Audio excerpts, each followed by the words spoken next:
Alors, commençons par un rapide rappel de ce qu'est le RGPD. Donc, je pense que tout le monde est très au fait, je pense, voilà, parmi les participants. Je fais un rappel peut-être pour certains pour lesquels encore ce sujet serait un peu flou.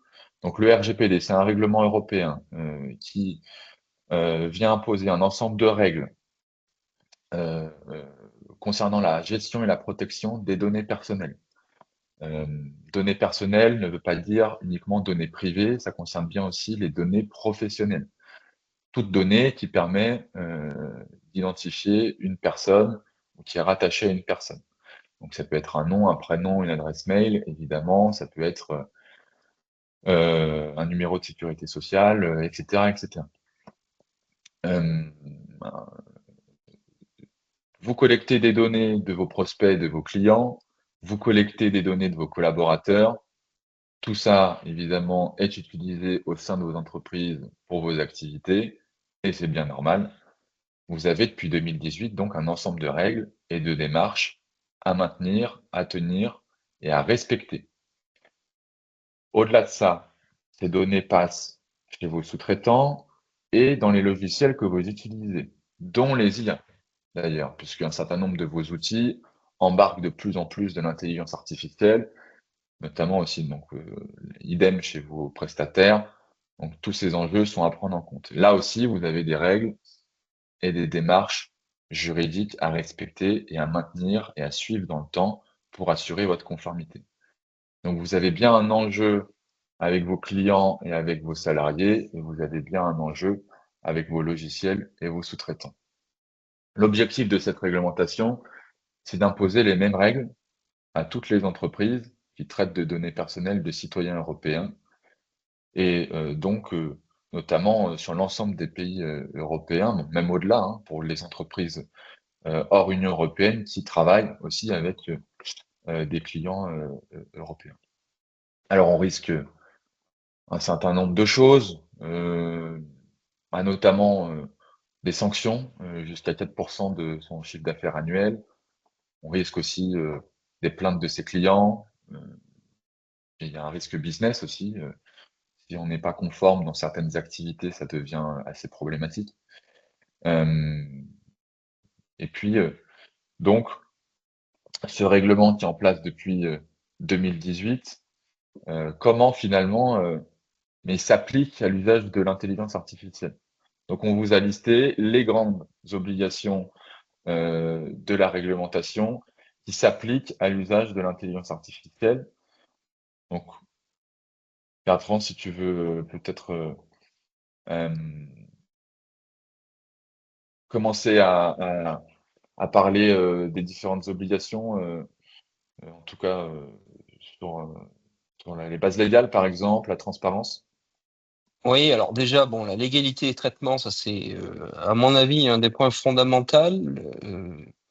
Lorsqu'on parle de RGPD, mais aussi concrètement en faisant le lien avec l'IA, encore une fois, c'est qu'est-ce que vous allez faire de ces données? La transparence à l'information, eh ben, ça c'est une chose importante, c'est euh, donner tous les éléments à vos usagers, vos clients, vos prospects, à toute personne sur qu'est-ce que vous allez faire de leurs données et quelles sont les finalités de l'exploitation de ces données. Exactement. C'est capital.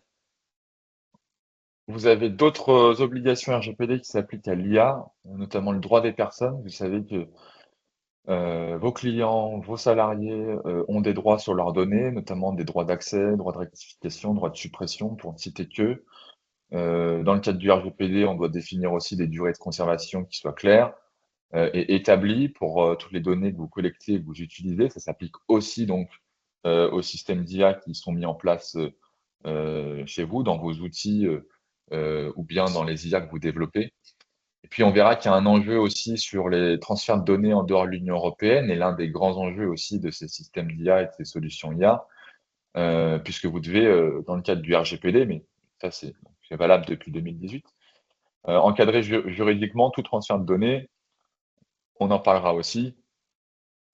Qu'est-ce qu'on a le droit de faire, pas le droit de faire, avec quel prestataire, de quel pays. Bon, on verra tout ça. On verra aussi que vous avez un enjeu de minimisation des données, ne pas collecter plus de données que ce qu'il en faut pour exercer votre service ou exercer l'utilisation de l'IA, et puis évidemment appliquer des mesures de sécurité. Je passe assez rapidement sur ces sujets-là parce que je pense que ça a déjà été vu par un certain nombre d'entre vous, et surtout on va Rentrer approfondir au dans. fur et à mesure de la présentation. Euh, voilà, on veut vite rentrer dans le concret pour vous apporter rapidement des solutions euh, sur ces éléments. Alors, au-delà du RGPD, eh bien, il y a un petit nouveau qui est arrivé cet été, puisque le RIA, donc, Règlement sur l'intelligence artificielle, ou donc en anglais AI Act, euh, est entré en application. Donc, c'est une réglementation qui ne vient non pas, donc, comme le RGPD, euh, encadrer la gestion et la protection des données personnelles uniquement, mais bien eh bien, la technologie d'IA dans son entièreté. Et donc, désormais, il y a des règles à respecter pour l'usage et le développement d'une IA.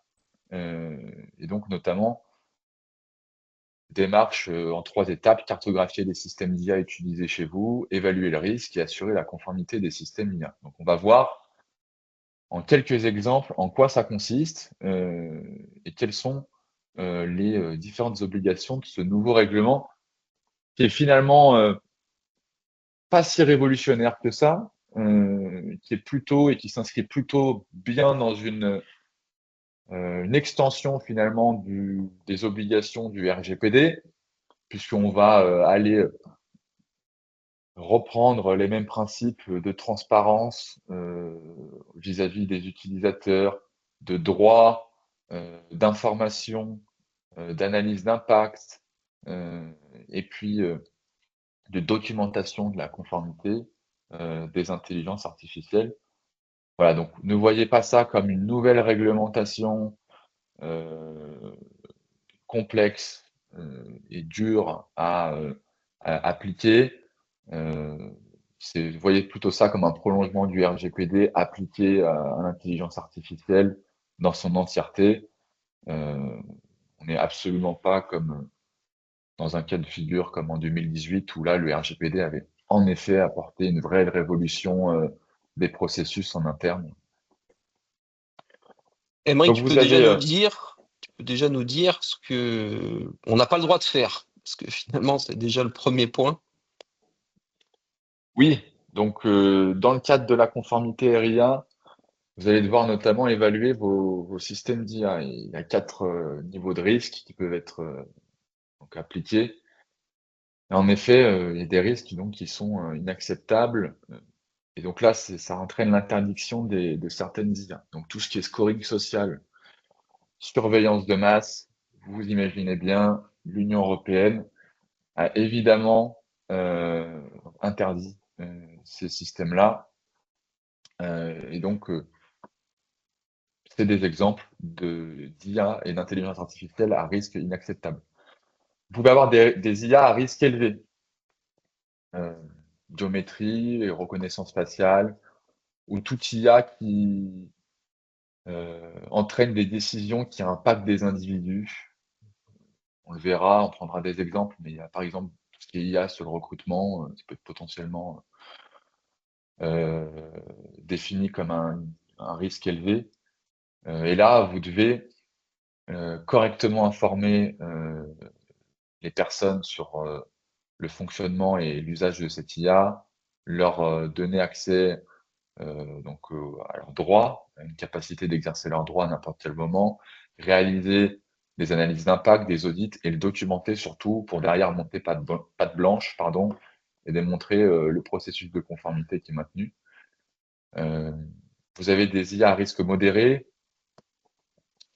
Là, il y a en effet une obligation d'information et de droit utilisateur, j'ai envie de dire uniquement, mais qui est importante, hein, qui est très importante.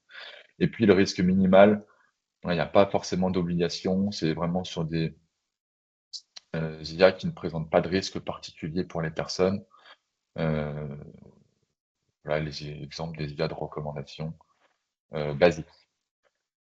Exemple d'intelligence artificielle donc soumis aux obligations RGPD et RIA. Donc, voilà. Donc, après avoir illustré rapidement le cadre réglementaire, très concrètement, si on prend une entreprise qui utilise une IA pour analyser des CV de manière un peu plus automatique et un peu plus euh, rapidement avec un algorithme qui filtrerait les candidatures en fonction de certains critères que vous auriez définis.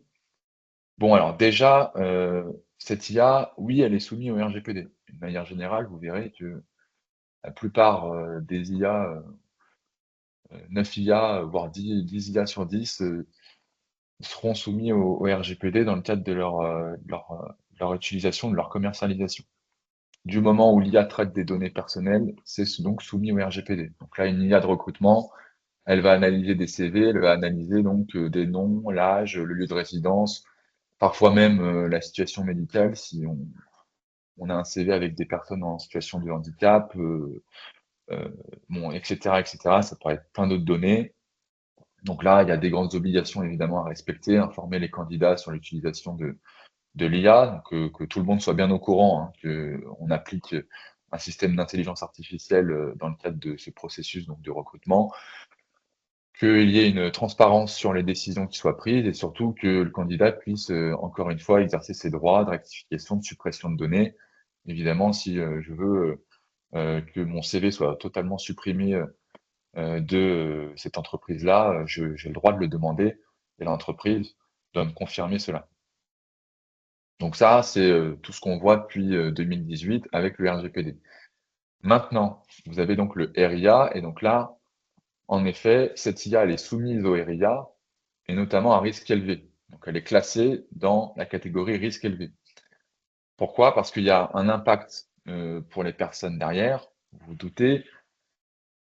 Si l'IA, donc l'IA prend des décisions concernant le recrutement d'une personne ou non dans le cadre d'analyse de CV, donc il peut y avoir un certain nombre de risques, notamment des risques de discrimination. Donc là, il faut notamment mettre en place des audits réguliers, des analyses d'impact pour vérifier que l'IA n'introduit pas de biais discriminants. Là, ça, C'est-à-dire, par exemple, on peut donner un exemple, mais c'est concrètement que l'IA spontanément ne sélectionne pas que des candidats de type d'un sexe féminin, masculin, enfin voilà. par Ça, exemple, c'est des par choses, par exemple, exemple, à encadrer, tout à fait. par exemple. Donc évidemment, bien contrôler les critères qui sont mis en place dans le cadre de ce modèle d'IA, et puis encore une fois, assurer une transparence totale et vraiment expliquer comment fonctionne le modèle d'IA et comment ça va se passer derrière pour la sélection des candidats. Voilà. Donc beaucoup de transparence, surtout beaucoup de transparence, d'information et permettre d'exercer des droits. Alors, je passe très rapidement pour arriver sur l'actualité, puisque on vous a recensé toutes les dernières grandes actualités donc autour de la conformité et de l'intelligence artificielle. Donc, premièrement, le 7 février dernier, la CNIL a fait un grand rappel sur eh bien, les obligations que vous avez dans le cadre de l'usage de l'IA. Donc, un rappel sur la transparence et l'information, évidemment, et cela s'applique aussi bien si vous collectez les données directement que indirectement. Donc, attention, vraiment la transparence, c'est le maître mot lorsqu'on utilise l'intelligence artificielle ou bien qu'on commercialise des outils avec de l'intelligence artificielle. Il faut informer les personnes concernant la collecte de leurs données. Donc, si c'est directement, vous le faites dès la collecte. Si c'est indirectement, dans un délai d'un mois ou plus tard. L'objectif, c'est que tout ça soit hyper accessible, compréhensible, clair pour vos utilisateurs et pour les personnes. Donc, on évite les mots trop complexes et on s'exprime dans un langage clair. On ne cache pas ces informations dans un petit bouton qui serait caché tout en bas à droite de l'écran, par exemple. Il faut que ce soit accessible, clair, visible, et vraiment que ce soit disponible dans les CGU et les mentions légales à minima.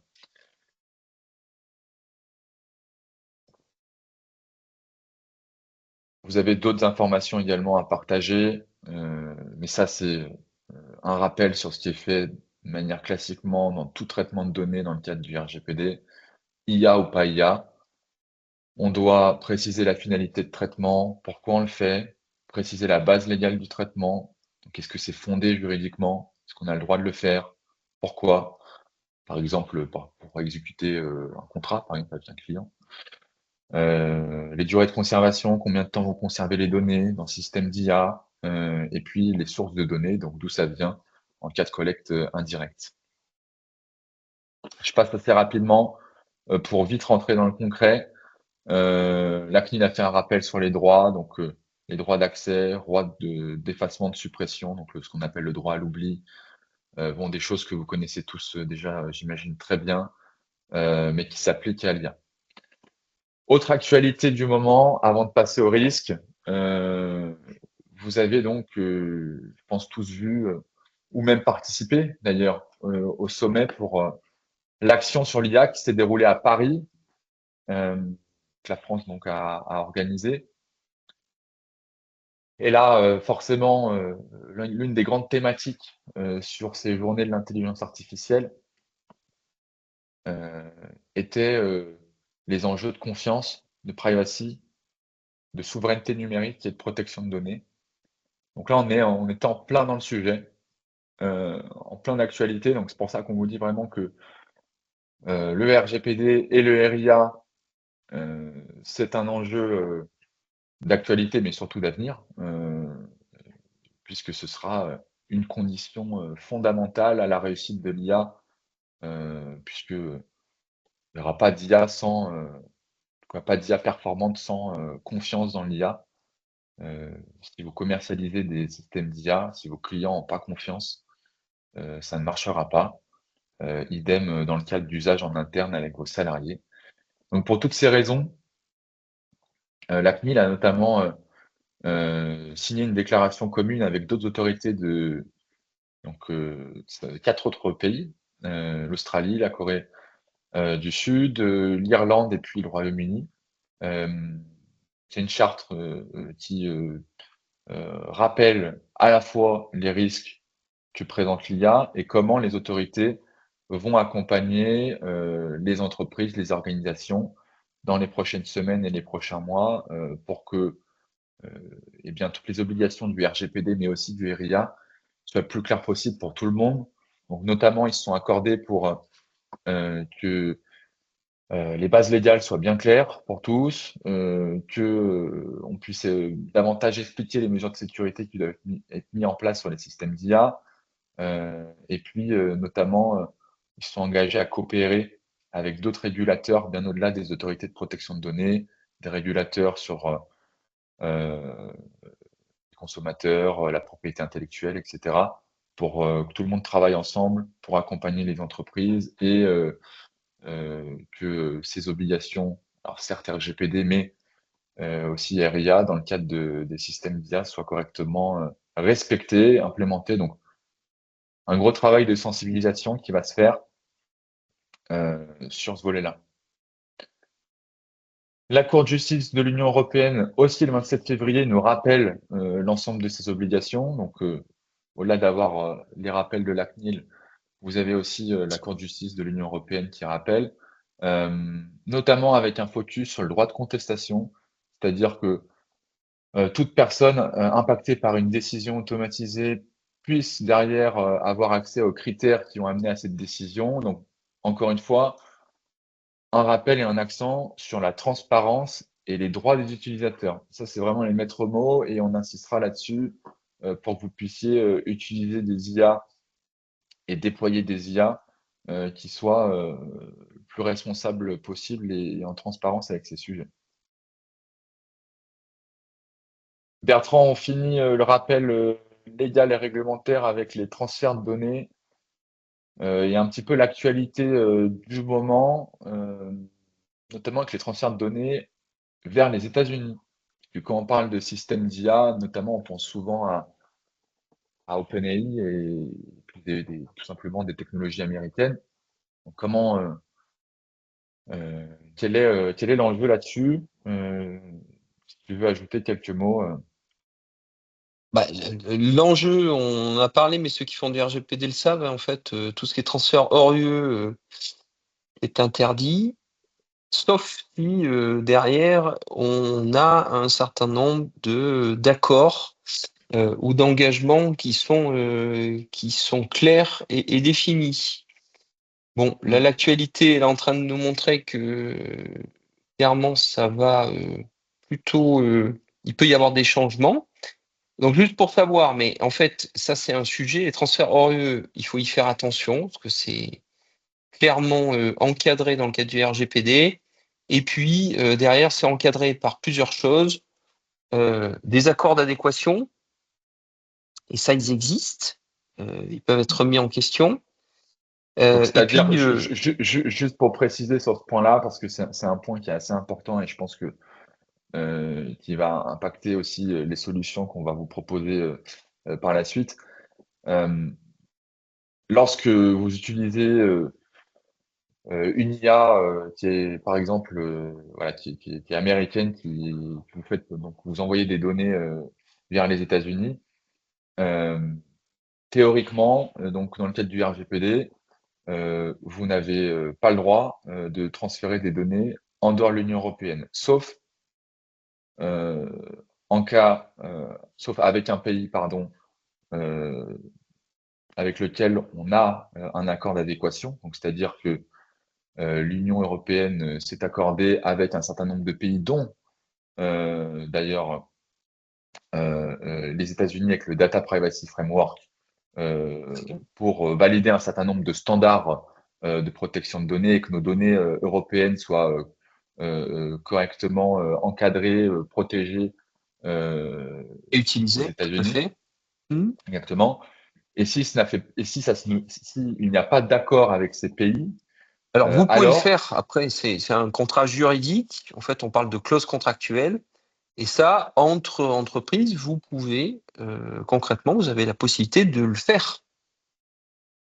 Encore exactement, une voilà, fois, mais quand on dit que c'est interdit, encore une fois, sauf si derrière, il y a des dispositifs qui permettent de déroger à ça et qui permettent de les encadrer, tout simplement. voilà, voilà. Donc, euh, pourquoi c'est un sujet d'actualité? Puisque avec le nouveau président des États-Unis, euh, il y a un certain nombre de changements, notamment sur les commissions qui sont chargées de surveiller l'accès de certaines agences américaines comme le FBI ou la CIA sur les données européennes.